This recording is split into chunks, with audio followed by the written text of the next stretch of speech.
He ruthlessly organised the murder of his wife and has spent the last 25 years paying for his crime.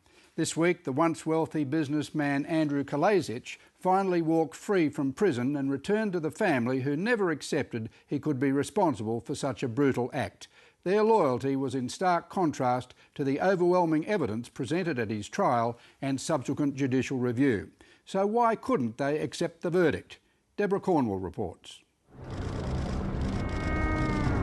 Have you got anything to say? Get out of your hair. Anything to say? Can you explain how it would feel after 25 years, sir? The silver-haired grandfather who emerged from prison this week was a shadow of the young princeling who once ruled Sydney's northern peninsula. I'm just going to relax, okay? What are you looking forward to the most? Just being with my family. But after more than a quarter of a century in jail for the assassination of his wife Megan, 71-year-old Andrew Kalazjich can still draw a crowd.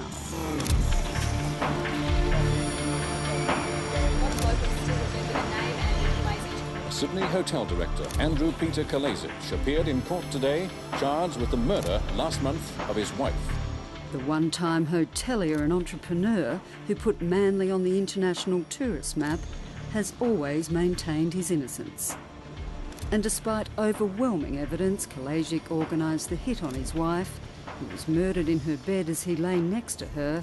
Friends and family have always remained loyal, refusing to believe him capable of such a monstrous crime. I couldn't ever imagine him lying next to my mother, you know, and have someone come in the dark and take a couple of shots, you know? No way. Like, no, not a chance. Is it possible that you don't know your father as well as you think you do? There is no way he could keep up an appearance like that. There's no way. Nobody could be such an actor that they wouldn't let something slip that would make you think, well, yes, okay, maybe he did it. And if he wanted a divorce, then she wouldn't have stayed if she thought he didn't want her. It's that unshakable support from the two children he left motherless that has perhaps been the most intriguing element of all in this epic saga. And the fact that even now he can return to his family. I think if they ever came to that realisation that their father had done it, it would be too awful to live with. What you had with Andrew Kalazjich was someone who basically was almost like a Jekyll and Hyde. The incredible saga of the murder of Megan Kalazjich continued in 2 Sydney courts today. Kalazjich had been at the height of his powers in May 1986 when a masked assassin murdered his wife as she lay sleeping. The son of a Croatian refugee, Kalazjich was widely respected as a self-made millionaire whose power and influence extended all the way to Macquarie Street. But right from the start, police identified Kalazjich as their prime suspect.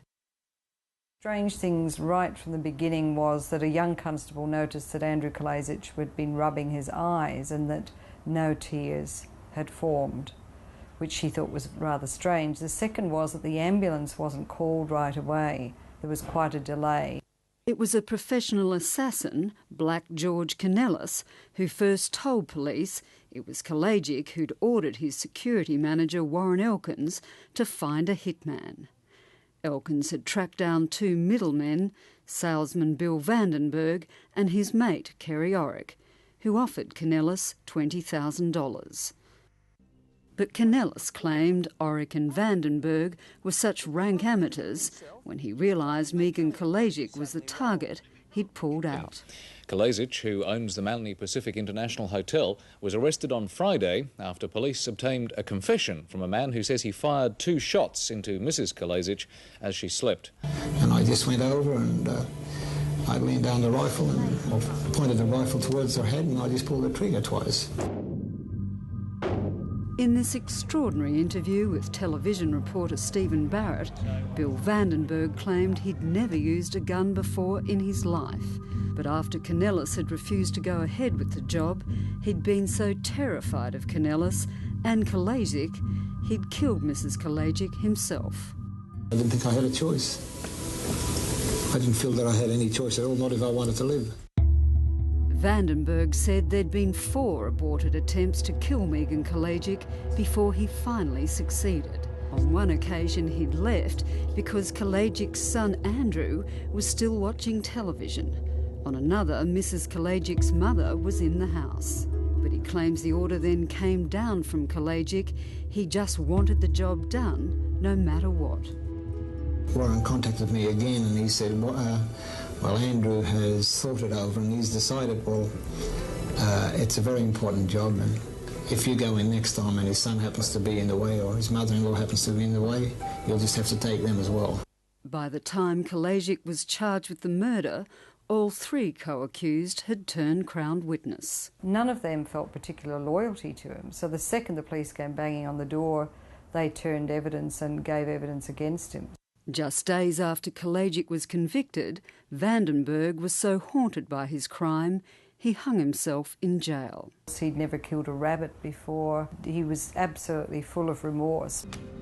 Even now, just what drove Kalazjich to kill his wife remains a mystery.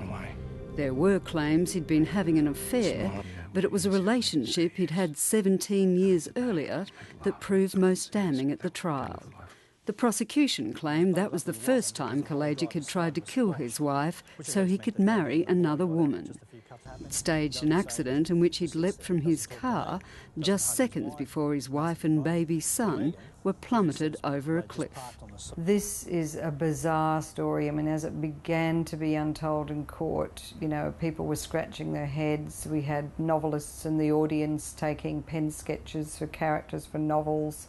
I think he really did hate her. He came to absolutely hate her. I mean, every little habit that she had. In May 1988, Andrew Kalazjich was sentenced to life. But over the next decade, he would exhaust his entire fortune trying to clear his name, launching appeals to every jurisdiction in the land, even recruiting the support of high-profile radio broadcaster Alan Jones to rail against the injustice of it all. The more I believe the words irrational, outrageous and incredible may well be applied to the judgment of Mr. Justice Grove. I shall be discussing this further at this time each day this week. Stay listening. You too, Mr. Justice Grove. A first attempt to get a judicial inquiry was thrown out on the grounds his case bordered on fantasy. That prompted his 2 children to make their only ever public appearance to plead his case. Like, I could just walk away from it all, but I can't. I can't leave him there knowing that he hasn't done it. And I just think, you know, my mum would want more than that from me, for sure. Kalazjich finally did get his inquiry, a 2-year marathon which cost taxpayers $4 million. But ultimately, it would only unearth even stronger evidence of his guilt.